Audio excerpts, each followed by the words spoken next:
This is a slug cat family. With 3 slug pups, it's a hassle for the parents to deal with. So, they prioritize on the oldest and youngest. This leaves their middle slug pup, Monk, being the most neglected out of the 3. The problem is that Monk suffers with mental issues, that being intrusive thoughts of violence, which slowly lead to acting on those thoughts, as they were not taught any better. Monk's parents never caught notice, and Monk's siblings were too young to understand what was wrong with Monk.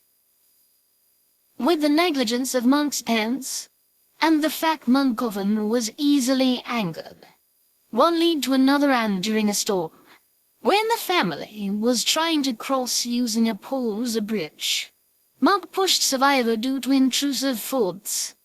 Those intrusive thoughts forming due to frustration at how slow their sibling was crossing, and the urge to make it across to not die.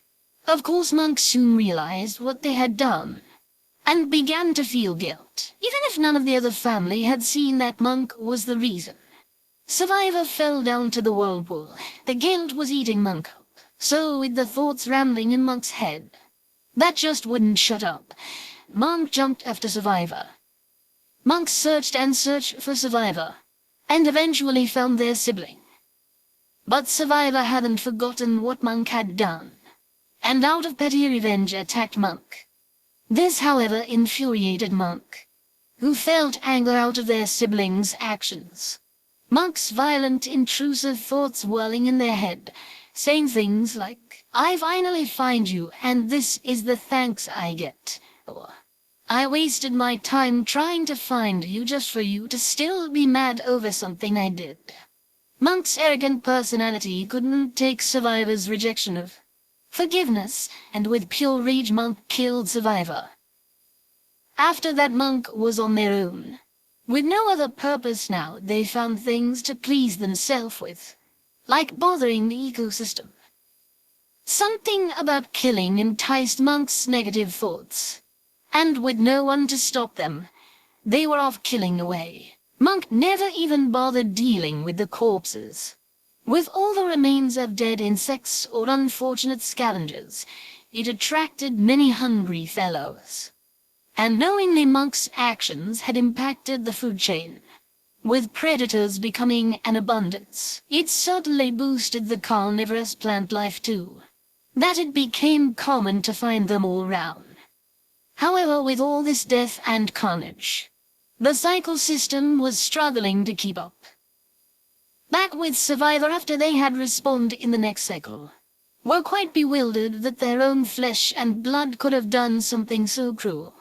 However, their shock of what Monk had done to them was put to a halt, as before their eyes was the carnage Monk had left behind. What a sight it was! Just absolute chaos.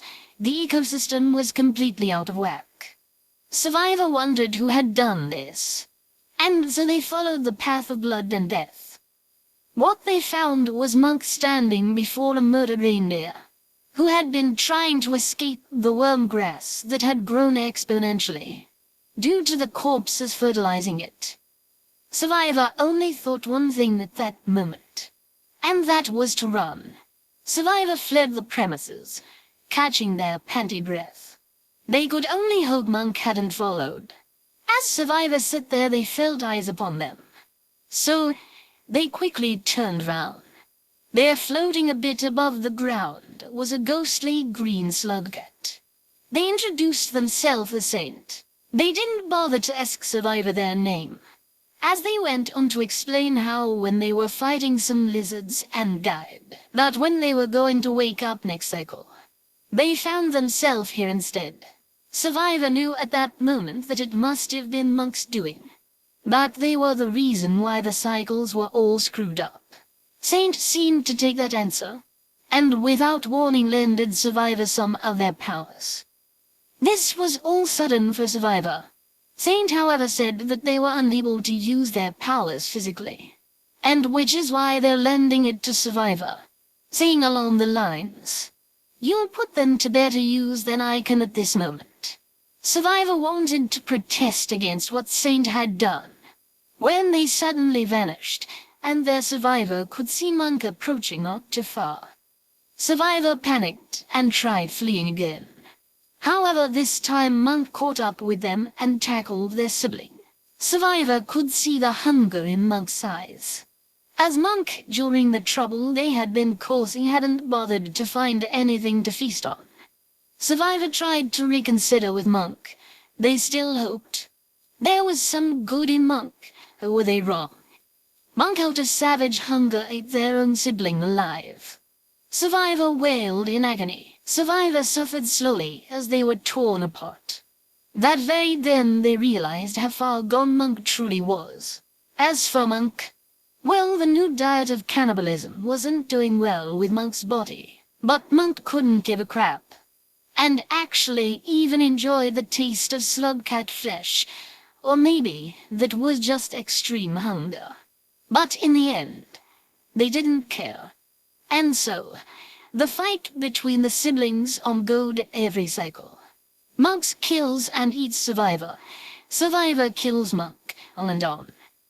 And after all that, was what broke the cycle's balance for good.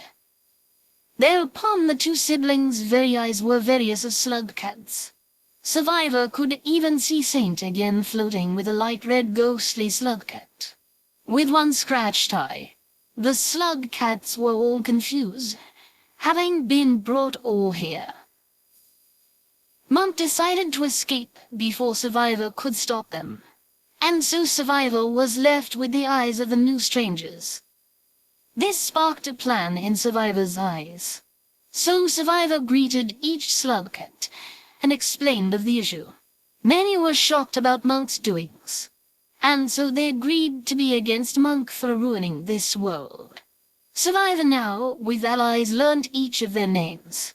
The new red ghost was Hunter, the chubby one was Gourmand, the purple one with white dots on their tail was Spearmaster, the one with a blue body and pink frills was Revelette, the one with half their face scarred burnt, and holding a scavenger mask was Artificer, and the one farther away with a weird red grin and lashy eyes was Inth. The first step of Survivor's plans was asking what the hell those powers were that Saint gave them, and how to use them. Saint apologized for not explaining further, so they slowly explained Survivor step by step. Survivor still didn't quite get it. However, it was better than nothing. And so Survivor tested their abilities, or trained with the other slug cats, or whilst Monk continued their carnage, only ever so often interfering with the group. It was a stalemate for a while. That is when Survivor discovered of the holes in the cycles. Those open spaces to where was a boundless void of nothing out of the world. Survivor knew what they had to do, and so schemed and planned with the others on beating of Monk once and for all. It went as planned. The others would lure Monk in, and to which at the right moment where there's a gap in time, Survivor will execute Monk. With low chances that Saint had warned Survivor. Out of sheer luck it had worked. Monk now gone, they could all rest in peace. However, Survivor felt uneasy, as they swore they could still feel Monk's eyes upon them. Survivor wasn't alone, as Saint and Hunter could sense it too. Now back with Monk, who's currently been banished into the out of bounds, was seething with rage. The voices in their head running them mad. It was frustrating for Monk, being able to see what was happening everywhere just in a third-person perspective, forced to see through the screens of the world they had been kicked out of. Not only that, but how the void ate away at their body, their skin turning all black and gooey. It was unbearable. Monk watched the others from out of bounds, in utter hatred. Monk could not stand for this any longer. They had to escape this imprisonment. And as Monk schemed, their glaring eyes fell upon one particular floating screen. It was their family, their mother and father, and little sibling.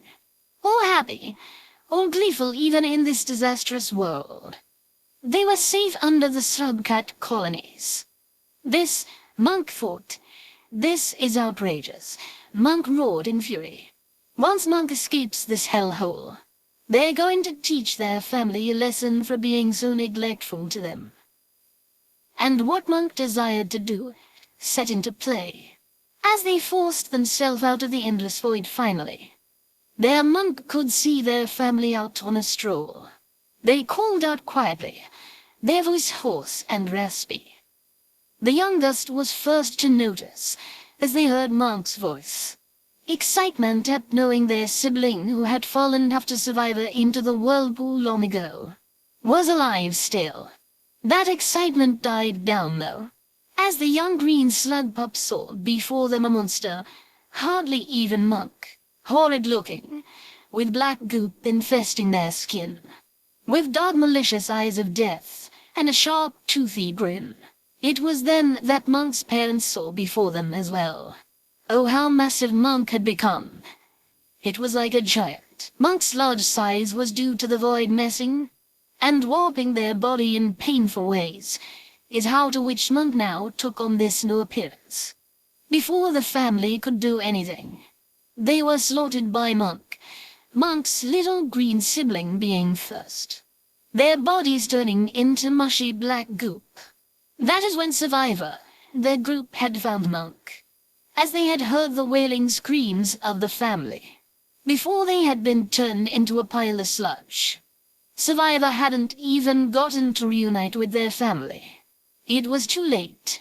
In anger, Survivor wanted to hurt Monk, but they knew it was wisest to not. That was when Monk spoke boldly, mainly due to how taller they stood upon the others now. Kneel down upon me, or you will die like they had. Monk spoke bashfully.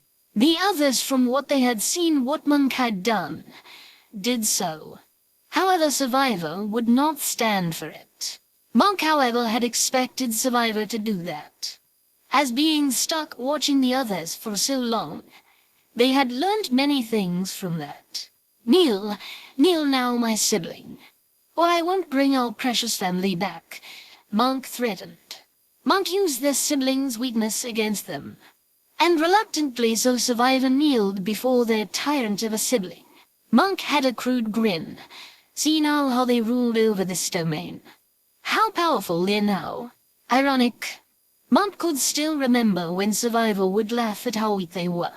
Look how the tables had turned now. Monk imprisoned each of Survivor's friends, each in their own cell personally made based on how weak or strong they were, who posed a threat and who not.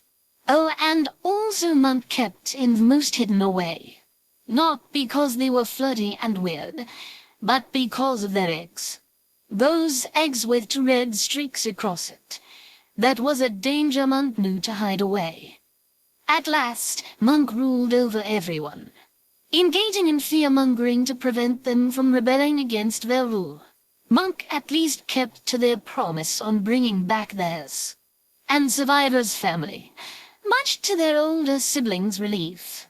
Survivor, however, was still surprised that their family was alive again, and couldn't help but ask how. As long as the goop of their remains stays, I can rebuild them back. Though their consciousness that had been trapped in the void will probably be scarred now. Monk simply told their curious older sibling. After that, Monk walked off. They had better things to do now. Now that they had full control over their world. What's better than ruling my world? Monk thought for only a short moment. Ruling other worlds, Monk had concluded in their mind. That is Monk's new goal now. Monk now had plans to explore beyond their domain, and out into the unknown. That would conclude the end of the unfortunate tale of the Slugcat family.